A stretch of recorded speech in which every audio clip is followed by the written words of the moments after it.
Welcome to the Menopause and Cancer podcast, where we speak with cancer patients, survivors, and brilliant menopause experts to help us find solutions to our symptoms and ideas to improve our health. My name is Dani, and today we're going to have a little bit of a different episode. Welcome to your first video of our Menopause After Cancer crash course. I've put together bite-sized pieces of information in short videos, which I'm going to get out to you every single day of this week so that we really sum up everything we have learned over hundreds and hundreds of hours of interviewing experts on our podcast. And I want to sum it all up for you and display it all for you so that we can all start the year, a new year, being fully informed of what all of our options are. Sometimes we get into January and we're still feeling like the overwhelm and the exhaustion that came with just getting through Christmas. Often we're then thinking, I just need the weather to change and the sun to come out for a few more hours every single day. And we're crawling through those difficult months, January, February, edging into March. But there is also a way of feeling that we can strategically plan our year. Many of you tell me that you have lots of information and that you still don't know really what to do and what your next steps could be. Some people say, I've had no information and I have no idea what my options are. And some people say to me, Dani, I just feel like I'm getting conflicting advice from so many different people. Sometimes even top experts at the hospital you're treated give you opposing opinions. And so it can be really hard knowing what's what. And so in these short videos for this week, I want to just sum up all the things I've learned so that we have it all in front of us and that we can think, what are we going to get out of this year and what do we want to achieve for ourselves this year? And then knowing what our options are. So I'm going to make it really short, bite-sized pieces of information. We're going to talk about our non-hormonal prescribable options, hormonal prescribable options. We're going to talk about complementary approaches so that we can really build up a holistic healing toolkit. And so it's really important for me that we don't just focus on one thing. We're going to bring it all together and really look at all of our options. We're also going to be talking about triggers, about lifestyle, diet, exercise, and of course about stress. But I don't want to overwhelm you today. Today's all about starting and really understanding that there is always something you can do.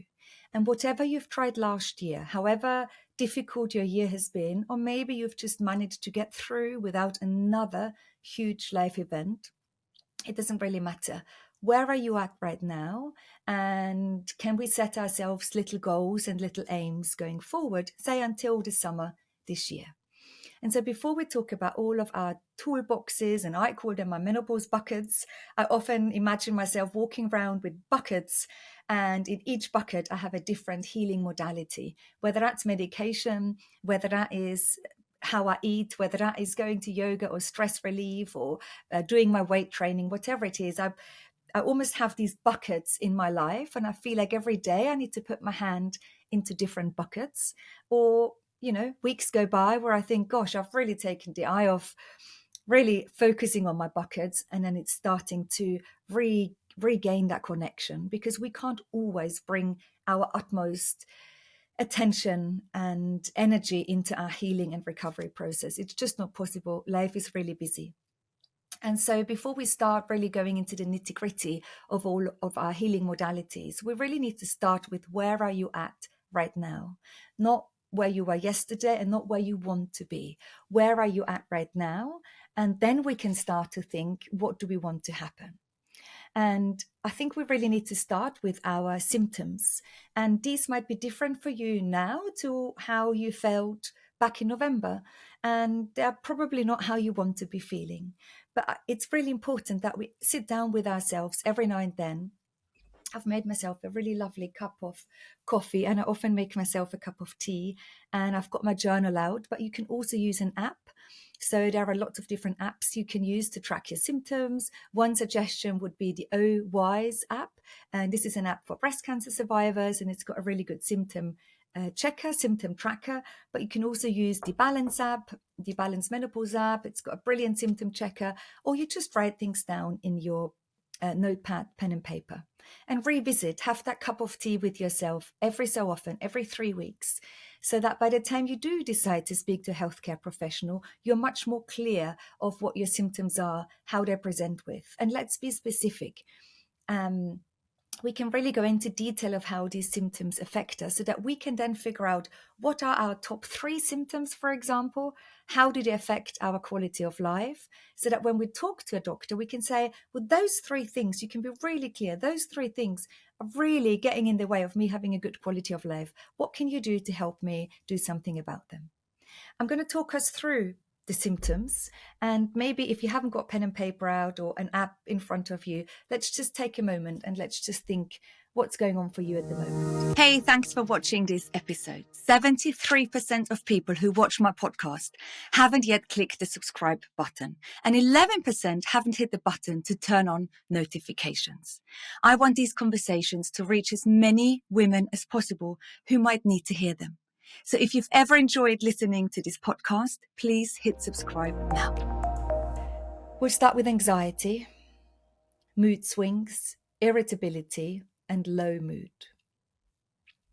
Lack of motivation, tearfulness, loss of joy, reduced confidence. Brain fog, fatigue, poor memory, or poor concentration.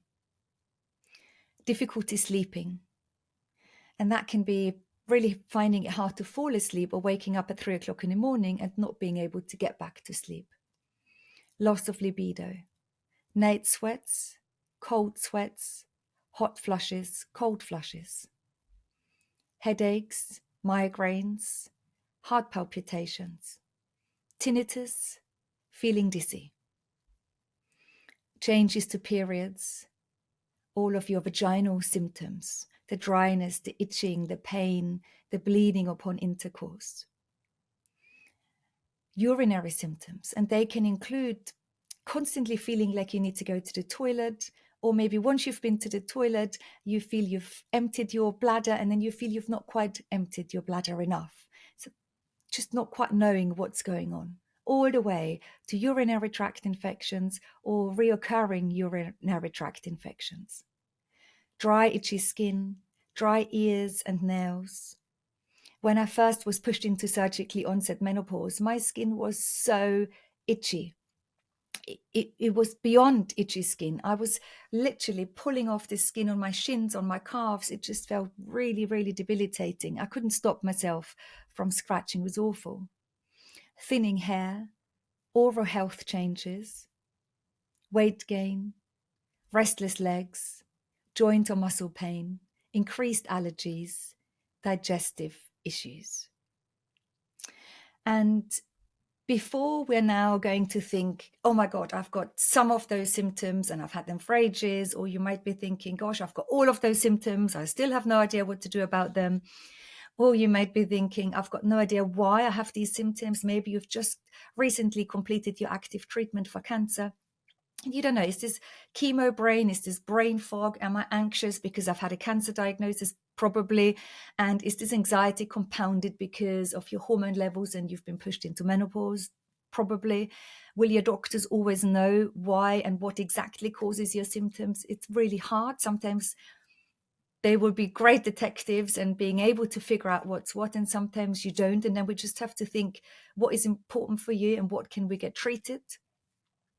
And so for now, let's just let our symptoms be here before we go into problem-solving mode, solutions mode, and thinking we need to fix all of our problems. So today is really about just being here right now and kind of like forgetting all of our symptoms up until now and start afresh. This is a really good opportunity to do this now. It's mid-January. Do this again in 3 or 4 weeks' time, and let's repeat this process as we enter spring so that we also know when our efforts have worked, because sometimes the changes, benefits, improvements are subtle and we don't even notice them because we're too busy. And so let's just really have that cup of tea with ourselves and that connection with ourselves. And before we're going to go into all of our menopause buckets in the next video, I just also want to read you a quick poem that I've been reading in yoga for donkey's years. And it always reminds me, and I always read it when I do my symptom checker. And you'll notice I've got a candle on for me when I do my symptom checker and when I check in with myself and I think, where are my mental symptoms, my anxiety, all of my loss of confidence? Where is that for me at the moment? And then I think of where are my physical symptoms? And light a candle and I read a part of this poem, and I'm going to share it with you now. It's by Jeff Foster. Often we focus so much on the goal or destination that we forget the journey. And that is why I want us to stop thinking just for today about the goal or destination, about finding solutions to all of our symptoms, and just let them be and recognize them for what they are today. We disconnect from each precious step and stress is created. The sense that we're not there yet. Yet joy can only be found in the here and now and has nothing to do with goals, destinations, or getting what you want. Let's take the focus off the 10,000 steps to come, the 10,000 steps you have not yet trodden, the 10,000 things that are missing right now, and remember the present step, this ancient living ground and your own intimate presence. Breathe and feel the life in your body. Often we don't know where we're headed. And although that's a really difficult situation to be in, especially once you've had a history of cancer, we can try and befriend this uncertainty, the doubt. And we can try and learn to love this sacred place of having no answers, because it is also alive, creative, and full of potential. And with this space of being here and being alive, feeling alive, being in this space of not having all of the answers, not knowing exactly what we're going to do about all of our symptoms. It's a creative place and full of potential. And so tune in tomorrow and for the next few days this week, where we're really going to tap into this full potential, our menopause buckets. And I'm really excited to go on this little journey with you.